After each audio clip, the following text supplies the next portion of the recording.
যায়, যে রামের চরণ স্পর্শে কষ্টের তরণী শোনা হয়ে যায়, যে রামচন্দ্রকে গর্ভে ধারণ করে মা কৃতার্থ হয়।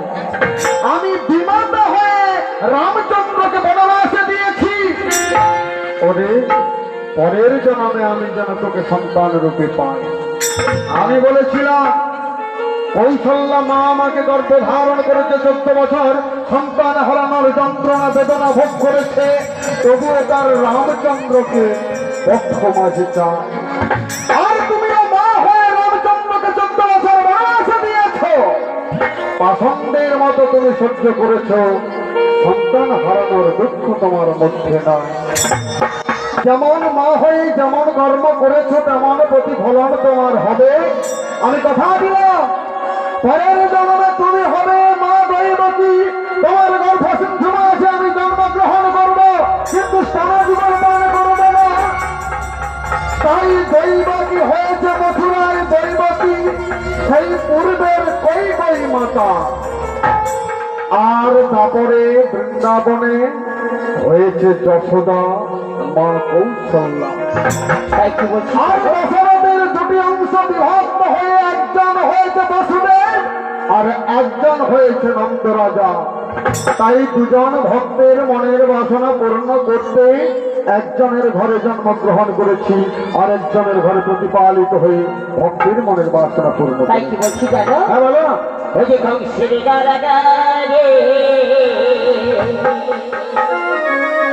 ও মা দৈবকীর উদরে, আচ্ছা ওই যে জন্মাইল ভগবান।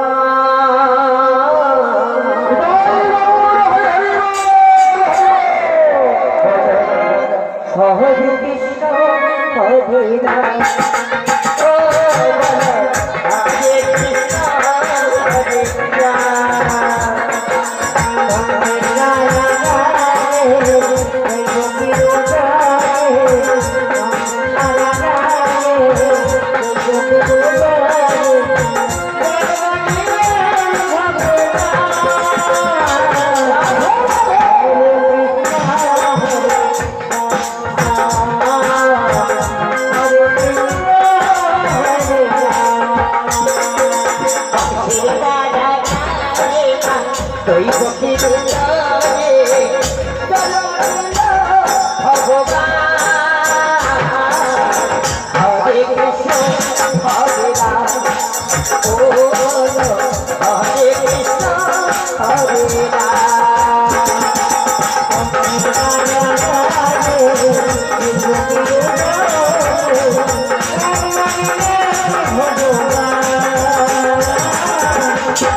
তাও ছলনা করি হয়ে যাবে পারাপার।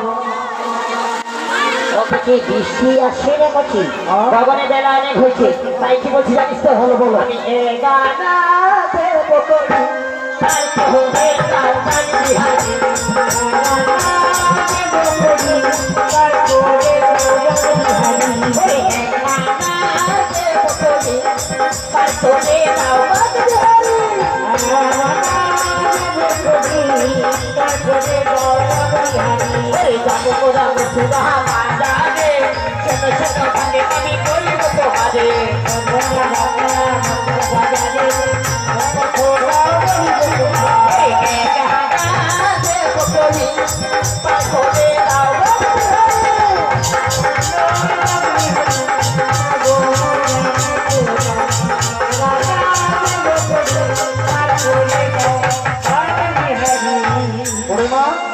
এক আনাতে পার হবে না, একটি চন্দ্রমা দিয়েছে। তাহলে 2 আনা।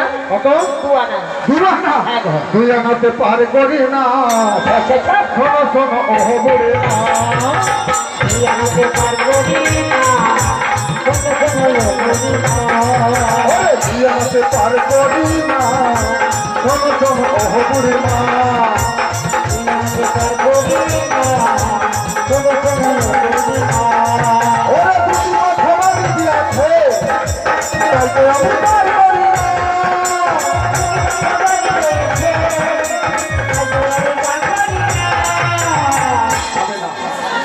দুয়ানি হবে না। একটি শুক্লপক্ষ আর একটি